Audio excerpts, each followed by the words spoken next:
The janitor who saved everything. Margaret Collins had built her company from nothing. 15 years ago, she had started Collins Logistics with a single van and a dream.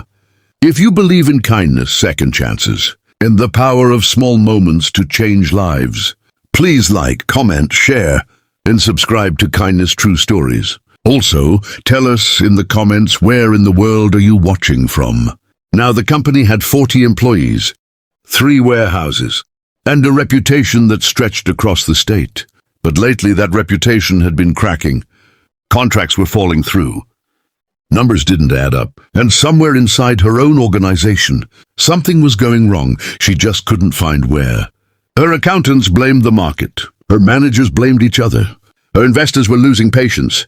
Margaret was losing sleep. One evening, exhausted and desperate for answers, she decided to stay late at the office.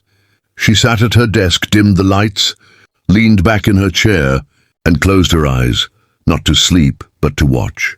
She had heard rumors about the night janitor, a quiet man named Samuel, who had worked at her company for 3 years, without missing a single shift.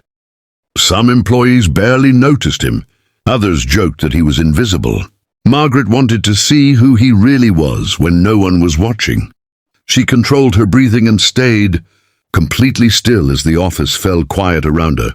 Around 11 o'clock, she heard the familiar sound of a mop bucket rolling down the hallway.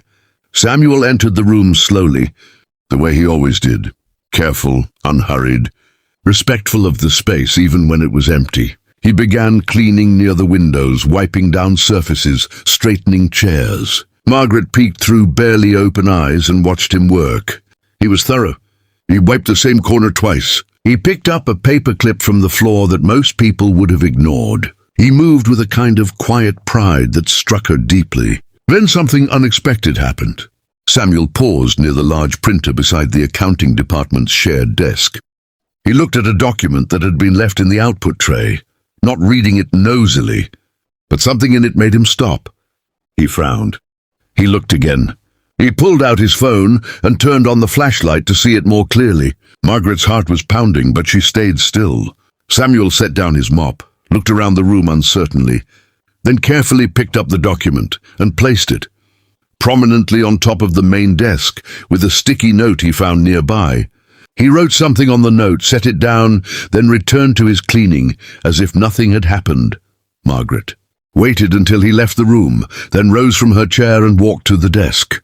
The document was a shipping manifest, a major order destined for their largest remaining client.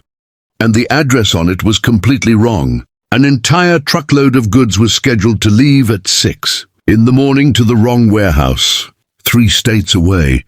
The cost of the mistake, the rerouting, the delay penalties, the potential loss of the client would have been catastrophic. On the sticky note, Samuel had written in neat, humble handwriting, "I think this address might be wrong. I remember hearing the manager mention the other location last week. Please check before the morning truck. Sorry if I'm overstepping." Margaret stood in the silence of that empty office and felt something shift inside her. This man, who earned a fraction of what her executives made, who was never invited to meetings, who was never asked his opinion, had just saved her company from a disaster that all of her highly paid staff had missed entirely. She didn't sleep that night. She fixed the shipping order, contacted the driver, and redirected the truck before dawn. The client never knew anything had gone wrong. The next morning, Margaret called Samuel into her office before his shift ended. He came in nervously, turning his cap in his hands, apologizing before she even spoke, afraid. He had done something wrong by touching the paperwork. Margaret asked him to sit down. She asked him how he had known the address was incorrect. Samuel explained quietly that he listened. He had been cleaning near the conference room several days ago when the logistics manager was on a call, and he had heard the correct address mentioned clearly. He hadn't meant to eavesdrop, but the information had stayed in his mind. When he saw the wrong address on the document, he couldn't walk away. He said he knew it wasn't his place, but he couldn't let it go either. Margaret looked at this man, calm, honest, hard-working, and full of a quiet intelligence that no job title had ever recognized, and made a decision. She didn't just thank him. She promoted him.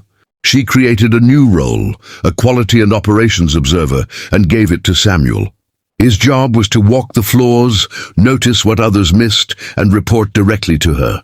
Within 6 months, Samuel had identified 3 other recurring errors in their shipping process, flagged 2 internal issues that were costing the company money, and quietly suggested improvements that her managers later took credit for.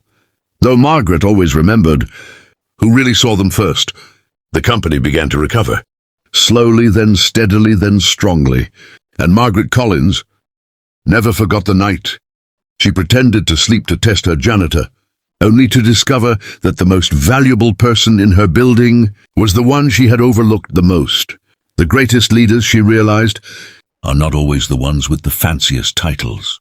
Sometimes they are the ones who care when no one is watching, who act with integrity when it costs them nothing to look away, and who carry a quiet greatness that the world has simply not yet learned to see. If this story moved you, please show your love and support by liking, sharing, and subscribing to our channel Kindness True Stories, where we bring you powerful stories of real humanity, hidden heroes, and the goodness that lives in ordinary people every single day. Your support means the world to us and helps these stories reach hearts that need them most.